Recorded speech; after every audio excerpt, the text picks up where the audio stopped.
ऐसे ही educational video को पाने के लिए मेरे चैनल को सब्सक्राइब करें और साथ में बेल आइकन को प्रेस करें ताकि मेरे आने वाले वीडियो की नोटिफिकेशन आपको मिल सके। Okay, now let's start. Hello friends, कैसे हो आप सब। मैं विकास आपका स्वागत करता हूं आपके अपने ही यूट्यूब चैनल जिसका नाम है ई स्टडी विद अनिल सर। दोस्तों, जैसा कि आप जानते हैं अभी हम बायोलॉजी की क्लासेस पढ़ रहे हैं। लास्ट लेक्चर में हमने इंट्रोडक्शन ऑफ बायोलॉजी पढ़ा था। आज बारी है अपने अगले टॉपिक को पढ़ने की। दोस्तों, आज हम पढ़ने वाले हैं एक ऐसा टॉपिक जो हर व्यक्ति के मन का सवाल होता है। हर व्यक्ति इसका उत्तर जानने का प्रयास करता रहता है। आज हम पढ़ने वाले हैं कि पृथ्वी पर जीवन की उत्पत्ति कैसे हुई। जो पहला सजीव धरती पर बना वह कैसे बना, इसके बारे में हम आज जानने वाले हैं। आपको आज बहुत सारी नई बातें पता चलेंगी और साथ ही डिफरेंट साइंटिस्ट्स इस बात पे अपना क्या मत रखते हैं इसके बारे में आप जानेंगे। तो चलिए दोस्तों, शुरू करते हैं आज के अपने टॉपिक, वो भी बिना किसी देरी के। जीव की उत्पत्ति में ईश्वर की भूमिका को नकार कर प्राकृतिक नियमों के अनुरूप जीव की उत्पत्ति की सर्वप्रथम विवेचना करने का श्रेय चार्ल्स डार्विन को जाता है। दोस्तों, चार्ल्स डार्विन ने सबसे पहले ईश्वर की भूमिका को नकारते हुए जीवन की उत्पत्ति कैसे हुई इसके बारे में एक्सप्लेन किया। इन्होंने अपनी पुस्तक ओरिजिन ऑफ स्पीसीज में पृथ्वी पर पाए जाने वाले विभिन्न जीवों की उत्पत्ति को जैव विकास के सिद्धांत से समझाते हुए कहा था कि प्रथम जीव की उत्पत्ति तो निर्जीव पदार्थों से ही हुई। इन्होंने अपनी जो बुक थी, चार्ल्स डार्विन की जो बुक थी ओरिजिन ऑफ स्पीसीज, इन्होंने बहुत सारे जीवों की उत्पत्ति को जैव विकास के सिद्धांत से समझाते हुए इन्होंने बताया कि जो पहला जीव बना वो निर्जीव पदार्थों से बना, ना कि किसी ईश्वरीय शक्तियों के कारण बना। 1 फरवरी 1871 को उत्पत्ति को लिखे पत्र में इन्होंने संभावना प्रकट की कि अमोनिया, फास्फोरस आदि लवण घुले गर्म पानी के किसी गड्ढे में प्रकाश, ऊष्मा, विद्युत आदि के प्रभाव से निर्जीव पदार्थों से पहले जीव की उत्पत्ति हुई होगी। दोस्तों, अगर आप ध्यान दें एक सजीव और एक निर्जीव के स्ट्रक्चर के बारे में, तो आप देखेंगे कि बहुत सारी चीज़ें दोनों में आपस में कॉमन है। जो सजीव चीज़ों जिन चीज़ों से मिलकर बना होता है वही चीज़ें निर्जीव चीज़ों से मिलकर बना होता है। और दोनों में बहुत सारी तरह की गैसें पाई जाती हैं। जैसे इंसान है, उसके अंदर कई तरह की गैसें पाई जाती हैं, प्रोटीन्स पाए जाते हैं। ऐसे ही नॉर्मल प्रकृति में भी ऐसे बहुत सारी चीज़ें हैं जो निर्जीव हैं, लेकिन जिनमें सेम क्वालिटीज़ पाई जाती हैं जो सजीव में पाई जाती हैं। तो इसी चीज़ पे डार्विन ने बताया कि जो पहला जीव उत्पन्न हुआ वो किसी निर्जीव से ही मिलके बना। और इन्होंने एक्सप्लेन किया कि अभी हमने आपको लास्ट क्लास में ये भी बताया था कि जब पृथ्वी नई नई बनी थी हमारी तो बहुत ही गर्म थी। तो इन्होंने बताया कि गर्म पानी के किसी गड्ढे में प्रकाश, ऊष्मा, विद्युत आदि के प्रभाव से निर्जीव पदार्थों से पहले जीव की उत्पत्ति हुई होगी। पहली बार ऐसा कुछ हुआ होगा जिसमें सनलाइट, हीट ये सब पड़ा, तो निर्जीव पदार्थ जो थे वो क्रिया करके आपस में दूसरे पदार्थों को बनाने लगे, दूसरे पदार्थ तीसरे पदार्थ को बनाने लगे। तो ये सारी चीज़ें एक कह सकते हैं कि एक निर्जीव से सजीव की उत्पत्ति हो गई। ठीक है, यही चीज़ डार्विन ने भी एक्सप्लेन करने की कोशिश की। आगे देखते हैं। रूसी वैज्ञानिक अलेक्जेंडर इवानोविच ओपेरिन, एक ओपेरिन नाम के रूसी वैज्ञानिक थे। इन्होंने 1924 में जीव की उत्पत्ति नाम से निर्जीव पदार्थों से जीवन की उत्पत्ति का सर्वप्रथम सिद्धांत प्रतिपादित किया। इन्होंने सबसे पहला सिद्धांत दिया किसके बारे में? निर्जीव पदार्थों से जीवन की उत्पत्ति के बारे में। तो इन्होंने कहा था, अच्छा मैं आपको पहले ये भी बता दूं कि जब डार्विन और ये सारे लोग इसके बारे में पता कर रहे थे कि जीवन की उत्पत्ति कैसे हुई और इन्होंने ईश्वरीय शक्ति को नकार दिया, इन्होंने ये बताया कि जो प्रथम जीव बना वो निर्जीव पदार्थों से बना। तो बहुत सारे साइंटिस्ट इस बात को इसकी काट करने के लिए सामने आए कि ऐसा हो ही नहीं सकता, कोई भी सजीव हमेशा दूसरे सजीव से मिलकर ही बना होता है। जैसे आप अपने मम्मी पापा से मिलकर बने हैं तो वो भी एक सजीव है, वो अपने उनसे बने हुए हैं। कोई भी जानवर अगले जानवर से बनता है तो वो भी सजीव होता है। कोई भी जीव अपना उसका पूर्वज जीव ही होता है, ना कि कोई निर्जीव। तो इस बात को काटते हुए ओपेरिन ने कहा कि यह बात सही है कि जीवन की उत्पत्ति किसी जीव से ही होती है, लेकिन प्रथम जीव पर यह सिद्धांत लागू नहीं होता है। जो प्रथम जीव था वो तो कन्फर्म किसी निर्जीव पदार्थों से ही मिलकर बना होगा। इस चीज़ को बोला रूसी साइंटिस्ट ओपेरिन ने।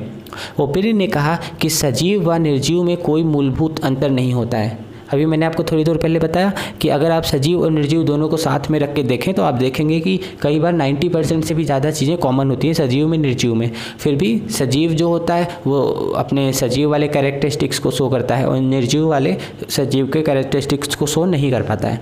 तो इन्होंने बताया कि निर्जीव और सजीव में कोई खास अंतर नहीं होता है, रासायनिक पदार्थों के जटिल संयोजन से ही जीवन का विकास हुआ।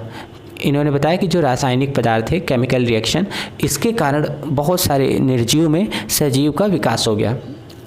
आपको आई होप आपको ये सब समझ में आ रहा होगा। विभिन्न खगोलीय पिंडों पर मीथेन की उत्पत्ति इस बात का संकेत करती है कि पृथ्वी का प्रारंभिक वायुमंडल मीथेन, अमोनिया, हाइड्रोजन तथा जलवाष्प बना होने के कारण अत्यंत अपापच्य रहा होगा। इन्होंने सबसे पहले बताया कि पहले मीथेन बहुत सारा था पृथ्वी पर, उसके साथ ही अमोनिया, हाइड्रोजन और जलवाष्प, इन सब की बहुत ज़्यादा अधिकता थी। तो इसके कारण अत्यंत अपापच्य रहा होगा उस समय का इन्वायरमेंट। इन तत्वों के संयोग से बने यौगिक के आगे संयोग कर जटिल यौगिकों का निर्माण हुआ होगा। ये जो अभी हमने आपको तत्व बताए, इनके जब ये आपस में मिले तो एक डिफरेंट यौगिक बना, फिर वो डिफरेंट यौगिक जब दूसरे यौगिक से मिला, फिर वो तीसरे से मिला, चौथे से मिला, ऐसे करके इन्होंने एक जटिल संरचना बना ली। इन जटिल यौगिकों के विभिन्न विन्यासों के फलस्वरूप उत्पन्न नए गुण में जीवन का नियमितता की नींव डाली होगी। जब बहुत सारे जटिल यौगिक आपस में मिलते गए तो एक ऐसा कैरेक्टरिस्टिक्स डेवलप हो गया जो केवल सजीवों में ही होता है।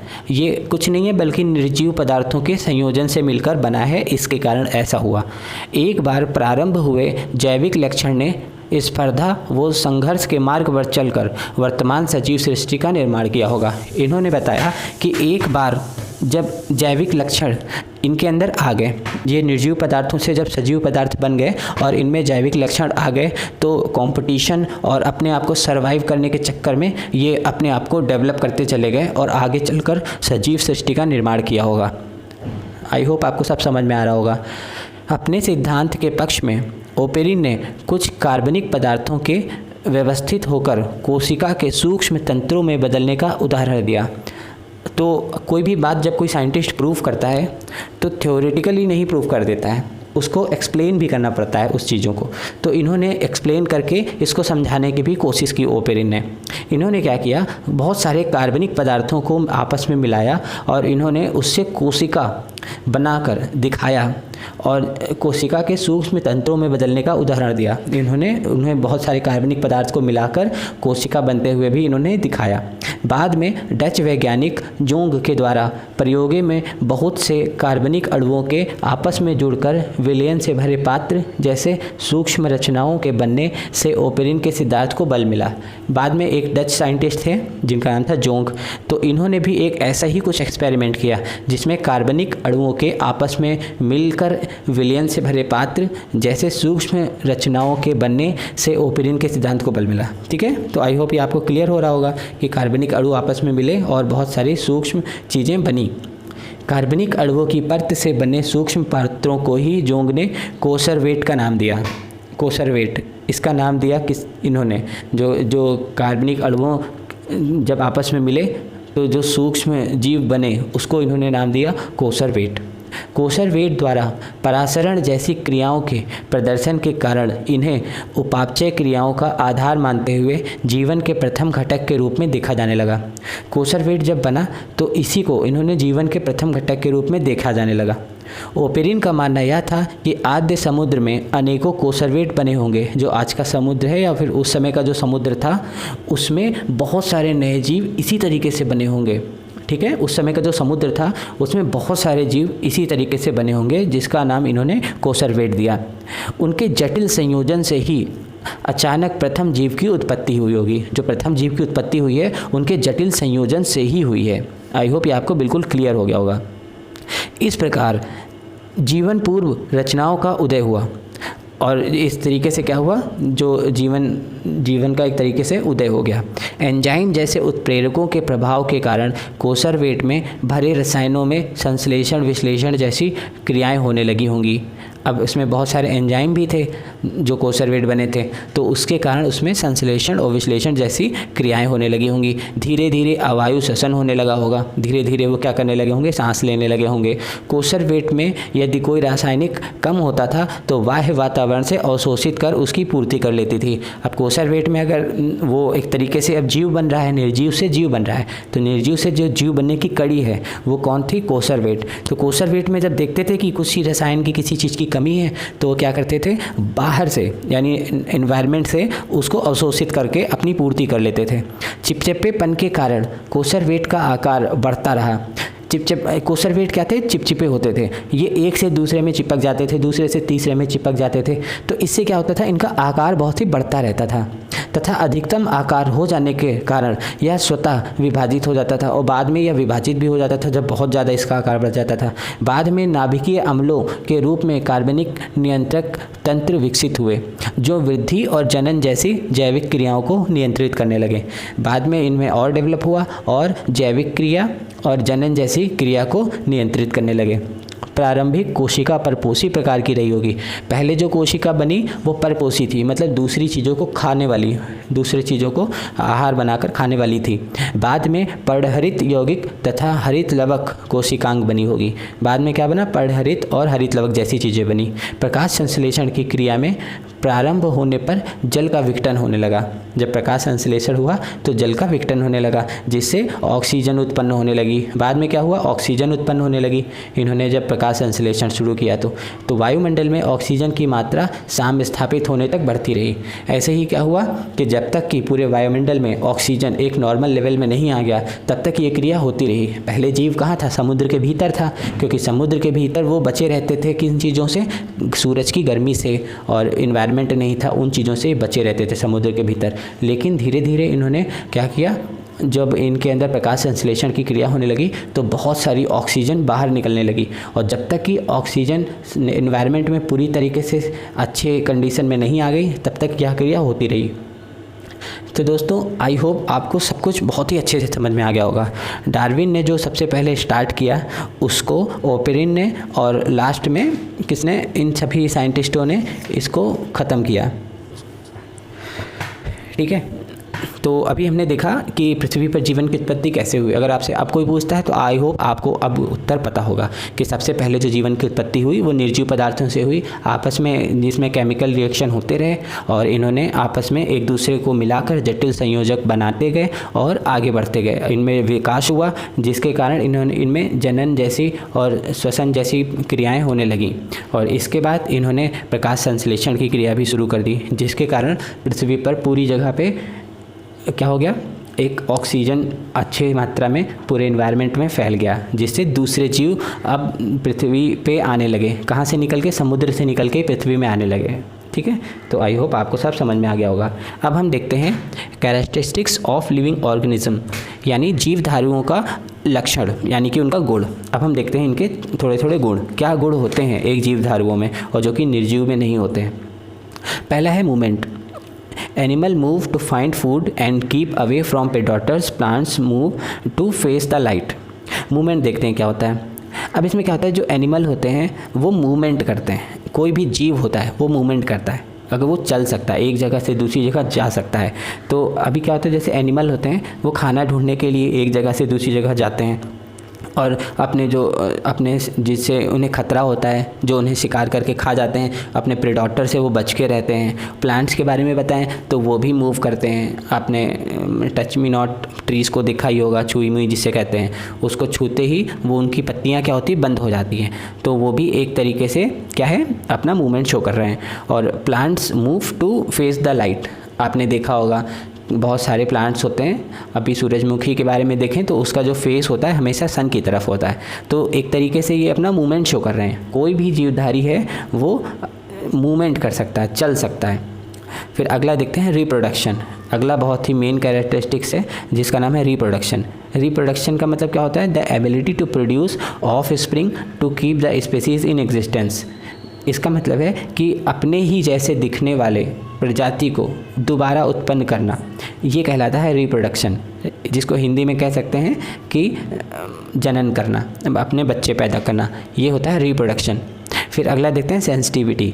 Responding and reacting to the environment, environment को में कैसे बिहेव करना है, ये सारी चीज़ें सेंसिटिविटी कहलाती हैं। ठीक है, आपने देखा होगा कि जो जलीय जीव होते हैं, जलीय जीव दूसरी तरीके से बिहेव करते हैं, जो पृथ्वी पर चलने वाले हैं वो दूसरी तरीके से बिहेव करते हैं। पृथ्वी पर चलने वाले के पैर होते हैं, कोई ज़रूरी नहीं है कि जलीय जीव में रहने वाले लोगों के भी पैर हों, कई बार उनके पैर नहीं भी होते हैं। तो ये सब क्या होते हैं, सेंसिटिविटी शो करते हैं, जो कि इन्वायरमेंट के अगेंस्ट में शो करते हैं। ठीक है, इन्वायरमेंट जैसा होगा वैसे ही वो सेंसिटिविटी शो करेंगे। नेक्स्ट आता है ग्रोथ। कोई भी लिविंग ऑर्गेनिज्म है वो भी ग्रोथ शो करता है, ग्रोथ होता है उनके अंदर। Growing larger and stronger, becoming adult size. जब भी कोई कोई भी जीव बनता है तो उस समय क्या होता है, पहले वो बच्चा होता है, फिर धीरे धीरे बड़ा होता है, फिर एडल्ट साइज़ का होता है, बाद में एजेड होकर वो मर जाता है। तो ग्रोथ जरूर शो करता है कोई भी जीवधारी, यह भी उसका एक प्रमुख लक्षण है। नेक्स्ट आता है रेस्पिरेशन। रेस्पिरेशन में क्या होता है, टर्निंग फूड इनटू एनर्जी। जो भी हम खाना खाते हैं उसको रेस्पिरेशन के दौरान वो हमारा एनर्जी में कन्वर्ट हो जाता है, turning food into energy. Next आता है एक्सक्रीशन। एक्सक्रीशन का मतलब गेटिंग रिड ऑफ वेस्ट, मतलब जो भी हम खाना खाते हैं उसको मल मूत्र के द्वारा हम इसको बाहर निकाल देते हैं, उसे कहते हैं एक्सक्रीशन। ये भी जीवधारियों का एक लक्षण है। लास्ट आता है न्यूट्रिशन। न्यूट्रिशन में क्या होता है, animal need food for respiration, plants need minerals from the soil. Animal क्या होता है, animal need food for respiration. जो श्वसन करने के लिए एनिमल को खाना चाहिए होता है, और प्लांट्स को क्या चाहिए होता है, मिनरल्स चाहिए होता है सॉइल से। तो ये जो मिनरल्स और प्रोटीन, कार्बोहाइड्रेट, ये सब जो है इन्हें बोलते हैं न्यूट्रिशन।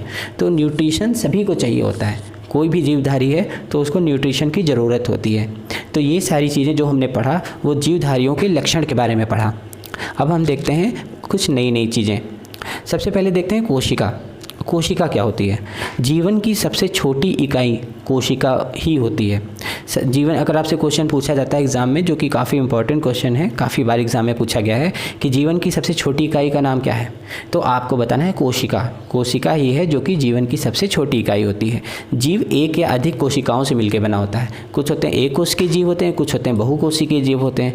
तो जो जीव होता है वो एक कोशिकीय या फिर बहुकोशिकीयों से मिलकर बना होता है।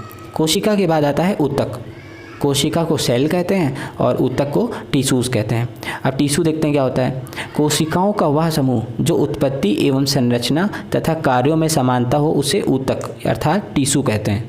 जब बहुत सारे सेल मिल जाते हैं तो क्या बन जाता है, टिश्यू।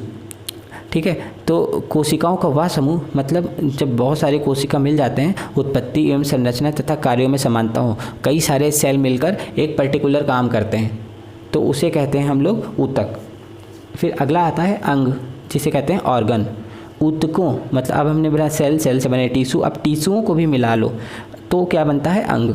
ऊतकों का वह समूह जो विभिन्न कार्यों का संपादन करता है अंग कहलाता है। अंग आपको समझ में आ गया होगा, जब कई सारे टिश्यू मिला लो तो जो बनता है वो बनता है अंग। लास्ट में बनता है बॉडी यानी कि शरीर। अंगों का वह समूह, जब बहुत सारे अंग मिला लो तो क्या होता है, अंगों का वह समूह जो शरीर की मुख्य क्रिया को संपादित करे शरीर कहलाता है। ठीक है, जिसके अंदर शरीर की सारी कैरेक्टरिस्टिक्स आ जाती हैं उसे कहते हैं शरीर। तो आई होप आपको ये समझ में आ गया होगा। कोशिका यानी सेल, हमारे अंदर बहुत सारे मिलियंस ऑफ सेल्स होते हैं छोटे छोटे, उन सेल को जब हम मिला लेते हैं तो क्या बन जाता है, टिश्यू। और जब हम टिश्यू को मिला लेते हैं तो अंग बन जाता है, हाथ पैर ये सब हमारे अंग होते हैं ना। और जब हाथ पैर मुंह नाक सबको मिला लेते हैं तो क्या बन जाता है, शरीर बन जाता है। तो ये चार ही चीज़ें होती हैं, इनको आपको बहुत ही अच्छे से लर्न कर लेना है। अब हम आगे देखते हैं। अगला आता है जीव द्रव्य, जिसे हम लोग प्रोटोप्लाज्म भी कहते हैं। जीव द्रव्य का नामकरण पुरकिंजे ने सन 1839 ईस्वी में किया।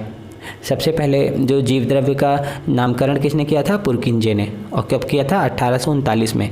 यह एक तरल गाढ़ा रंगहीन पारभासी लसलसा वजनयुक्त पदार्थ है। जीव की सारी जैविक क्रियाएं इसी के द्वारा होती हैं, इसलिए जीव द्रव्य को जीवन का भौतिक आधार कहते हैं। क्या कहते हैं इसको, जीव द्रव्य को जीवन का भौतिक आधार। तो दोस्तों आपको दो क्वेश्चन बहुत ही इंपॉर्टेंट पता चले। पहला, जीवन की सबसे छोटी इकाई क्या होती है, वो होती है कोशिका। कोशिका सबसे छोटी इकाई होती है। और दूसरा, जीवन का भौतिक आधार किसे कहते हैं, तो वो कहते हैं जीव द्रव्य को। ठीक है, अब देखते हैं जीव द्रव्य दो चीज़ों में डिवाइड हो सकता है, एक कोशिका द्रव्य, एक केंद्रक द्रव्य। कोशिका द्रव्य क्या होता है, कोशिका द्रव्य को इंग्लिश में क्या कहते हैं, साइटोप्लाज्म। या कोशिका में केंद्रक एवं कोशिका झिल्ली के बीच में रहता है। कहाँ रहता है, कोशिका में केंद्रक एवं कोशिका झिल्ली के बीच में रहता है। अभी जब हम आगे आपको कोशिका को एक्सप्लेन करेंगे, कोशिका के बारे में बताएंगे, तब आपको उसके बारे में और पता चलेगा, नेक्स्ट क्लास में बताएंगे। आज हम देखते हैं तो जो कोशिका और केंद्रक के बीच में, जो कोशिका झिल्ली के बीच में होता है ना, उसे क्या कहते हैं, कोशिका द्रव्य। केंद्रक द्रव्य, न्यूक्लियोप्लाज्म क्या होता है? यह कोशिका में केंद्रक के अंदर होता है। ये कहाँ होता है? केंद्रक के अंदर होता है। ठीक है, अब देखते हैं जीव द्रव्य का 99% पार्ट 4 तत्वों से मिलकर बना होता है। कोई भी जीव द्रव्य होता है, जीव द्रव्य का मतलब क्या है? ऐसा जीव जिन चीज़ों से मिलकर बना है, जिन पदार्थों से मिलकर जीव बना है, उसके बारे में हम पढ़ रहे हैं। तो पहला तो हमने कोशिका द्रव्य देखा, अब हम केंद्रक द्रव्य देख रहे हैं। यह कहाँ होता है? केंद्रक के अंदर होता है और ये 99% भाग इसके 4 चीज़ों से मिलकर बना होता है। पहला ऑक्सीजन, 76% तो इसमें ऑक्सीजन होता है, 10.5% इसमें कार्बन होता है, 10% हाइड्रोजन होता है और 2.5% इसमें नाइट्रोजन होता है। ये 4 चीज़ें 99% तक होती हैं। इसके अलावा 1% में अन्य चीज़ें होती हैं। जीव द्रव्य में लगभग 80% पार्ट जल होता है। 80% भाग क्या होता है? इसमें जल होता है जीव द्रव्य में। जीव द्रव्य में अकार्बनिक एवं कार्बनिक यौगिकों का अनुपात 81:19 का होता है।